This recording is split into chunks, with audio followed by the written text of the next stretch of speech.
ನಾ ಇಲ್ಲಿ ಬಂದಿದ್ದು 3ನೇ ತೇಕ. ಫಸ್ಟ್ LKG ಇದ್ದು 2ನೇ ತನ SS ಸ್ಕೂಲ್ನಾಗ ಕಲ್ತೀನಿ. ಮತ್ತು ಇಲ್ಲಿದ ವಾತಾವರಣ ಫುಲ್ ಇದನ್ನೈತಿ. ಆಮೇಲೆ ಫಸ್ಟಿಗೆ ಈ ವಾತಾವರಣ ಎಲ್ಲ ಸ್ಕೂಲ್ ನೋಡಿದಾಗ ನಾ ಮೊದಲ ಎಲ್ಲ ಎಷ್ಟು ಚಂದ ಐತಿ, ನಾ ಇಲ್ಲೇ ಕಲಿಬೇಕ ಅನ್ನಿಸ್ತಿತ್ತು.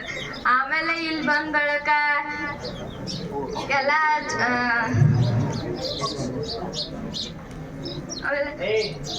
ಅಪ್ಪು ಸರ್ ಬಗ್ಗೆ ಹೇಳ್ಬೇಕಂದ್ರೆ ಈ ಮರ ಗಿಡಗಳಾಗ್ಲಿ ಸ್ಕೂಲ್ ಆಗ್ಲಿ ಎಲ್ಲ ಎಷ್ಟು ಚಂದ ನೋಡ್ಕೊಂಡಾರು. ಆಮೇಲೆ ಕದಂ ಸರ್ ಅಂತೂ ಹೇಳ್ಬೇಕಂದ್ರ ಹಿಂದೆ ಗುರು ಇರಬೇಕು ಮುಂದೆ ಗುರಿ ಇರಬೇಕು ಅನ್ನಂಗ ಅವ್ರು ಯಾವತ್ತೂ ನನ್ನ ಹಿಂಗದಾರು.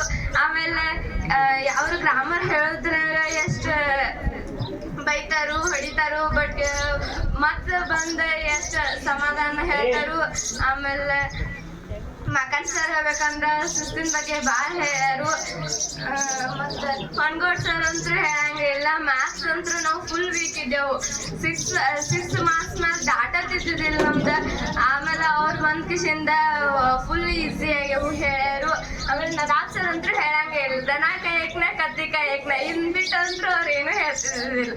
ಆಮೇಲೆ ಅವರು ನಮ್ಮ ಹಿಂದಿ ಅಂತೂ ಫುಲ್ ಈಸಿ ಆಗೈತಿ. 80 ಮಾರ್ಕ್ಸ್ ತಗೊಳ್ಳುವಂಗೆಲ್ಲ ಹೇಳ್ಕೊಟ್ಟಾರು. ಆಮೇಲೆ SSR ಬಗ್ಗೆ ಹೇಳ್ಬೇಕಂದ್ರೆ SSR ಹಂಗ ಯಾರು ಬರಂಗೇ ಇಲ್ಲ. ಇತಿಹಾಸ ಹೇಳಕ್ಕ ಅದು SSR ಅಂತೂ ಹೇಳಕ್ಕ ಯಾರು ಬರಂಗೇ ಇಲ್ಲ.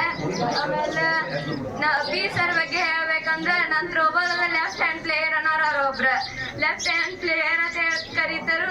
ಮತ್ತು ಥ್ರೋಬಾಲ್ ಹೊಡೋದ್ನಾಗಂತೂ ಭಾಳ ಸಪೋರ್ಟ್ ಮಾಡ್ಯಾರು. ಕರಾಟೆ ಸರ್ ಹೇಳ್ಬೇಕಂದ್ರೆ ನೀತಿ ಪಾಠ ಭಾಳ ಹೇಳ್ಯಾರು. ಆಮೇಲೆ ಭಾಳ ಸಪೋರ್ಟು ಮಾಡ್ಯಾರು.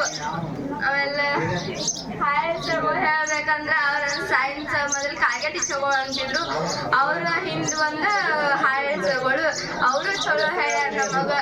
ಆಮೇಲೆ ಇನ್ನೆಲ್ಲ ಟೀಚರ್ಸೂ ಸಣ್ಣ ಮಕ್ಕಳನ್ನಾಗಲಿ ಆಮೇಲೆ ನಮಗೆ ಕಲ್ಸೋದಲ್ಲಿ ಫಸ್ಟಿಗೆ ನಾ ಬಂದ್ಬೇಕಂದ್ರೆ ಸಿಂಗೇ ಟೀಚರ್ ಅಂತಿದ್ರು. ಅವ್ರ ಮ್ಯಾಥ್ಸ್ ಹೇಳ್ತಿದ್ರು. ನಂಗಂತೂ ಮಗ್ಗಿ ಅಂತೂ ಬರೋದಿಲ್ಲ. ಮಗ್ಗಿ ಎಲ್ಲ ಕಲಿಸಿದವ್ರು ಅವ್ರ. ಆಮೇಲೆ 5th ಬಂದಾಗ ಡೋಳೆ ಟೀಚರ್ ಅಂತಿದ್ರು. ಡೋಳೆ ಟೀಚರ್ಗಳು 5th ಲೆಕ್ಕ ಎಲ್ಲ ಎಷ್ಟು ಚಲೋ ಹೇಳ್ಕೊಡ್ತಿದ್ರು. Thank you.